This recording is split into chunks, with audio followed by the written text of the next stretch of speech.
President Daniel Arap Moi. We've heard from Nairobi Senator Johnson Sakaja, and now we've heard from Koto Secretary General Francis Atwoli. And I believe right now we have Kipchumba Murkomen, who is Senate leader. Thank you so much for joining us this morning. And we've been here at Parliament Buildings. I know you've just come in a few minutes ago. What is the expectation from you?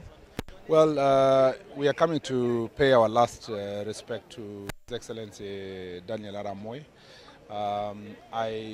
It's a somber mood, but considering his age also is a celebration of the many things he did for this country. I also expect that this is an event that take us back to history, to review our history, look at the positives, look at the negatives, and see that we make our country better. You know, there's a generation that don't know even President Daniel Arap Moi. Most of our children are even wondering who he was. So it's an opportunity for us to relive the history. And they will be asking, you know, many of them will be watching across the country, why is that being done? Why is he laying in state? Why is it in Bunge? You know, all that. So the point is that it's an opportunity for us to relook at our history, to celebrate the things that President Moi did under his leadership, to correct the things that never went right, and to ensure that, you know, the nation appreciates and mourns the former president in the way everyone interacted with him and the way they remember about his legacy.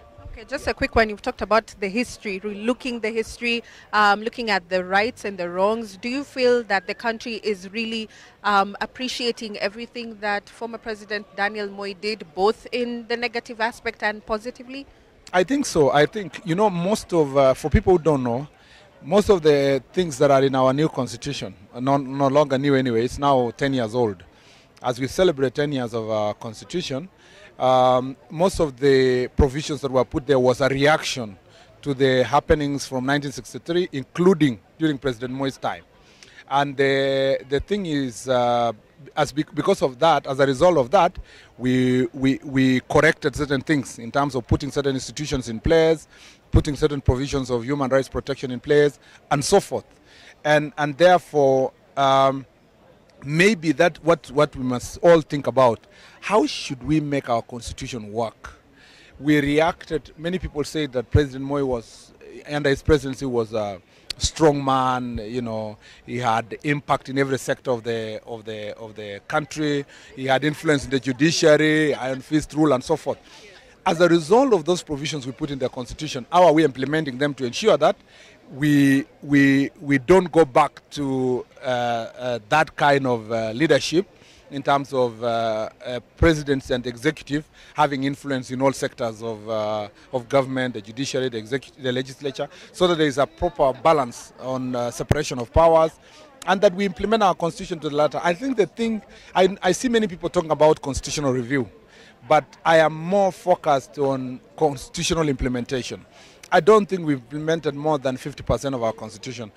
President Moi fought for, in his Kadu days, fought for Majimboism, which is equivalent to the devolution we have at the moment. I don't think we've implemented devolution as it should be. We've not also implemented the other sectors of the constitution in terms of transfer of functions to the counties, in terms of human rights. We still have so many human rights violations in the country.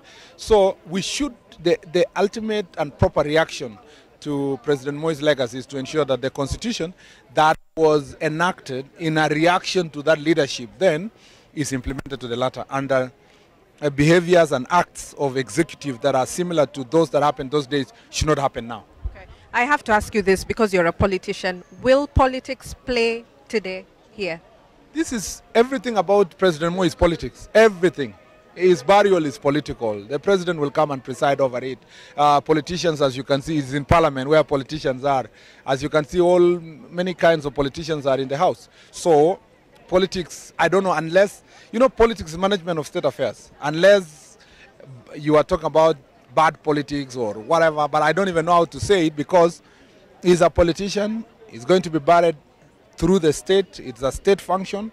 A political leader is going to preside over it in the name of the President of the Republic of Kenya. He is laying in state in a political house, which is called Parliament. So it's politics. Even what we are reviewing, with what has been going on the whole week about his legacy, what's happening in the country, what the future of the country is. Politics. It's management of state affairs. The thing is to ensure that we do it right. Yeah. Asante sana. That's Kipchumba Murkomen.